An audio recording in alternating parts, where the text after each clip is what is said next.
था। वीडियो को पूरा देखो और आगे शेयर करो। নিশ্চয়ই গরু কুরবানি হবে, কিন্তু সেটা ওপেন প্লেসে হবে না, অর্থাৎ পাবলিকের যাতায়াতের জায়গা দিয়ে হবে না।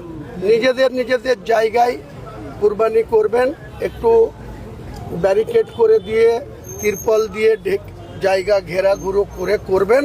এর জন্য কোনো বয়সের বার নাই, কোনো কিছু আপনাদের হবে না, কিন্তু কোনো বিশৃঙ্খল যাতে না হয় বা অপর সম্প্রদায়ের মানুষ যেন আমাদের বিরুদ্ধে আঙুল তোলার মতো কাজ করবেন না। যারা ওই গরু কুরবানির পরে মাংস বিতরণের পরে নিজেদের ওটা সন্ধ্যার আগে 4টের মধ্যে সম্পন্ন করার চেষ্টা করবেন। আর যারা চামড়া যাদের বিক্রি করবেন তাদের বলে দেবেন সন্ধ্যার আগেই যেন চামড়া যারা নেবে তারা নিজের মতো জায়গায় রেখে দেয়।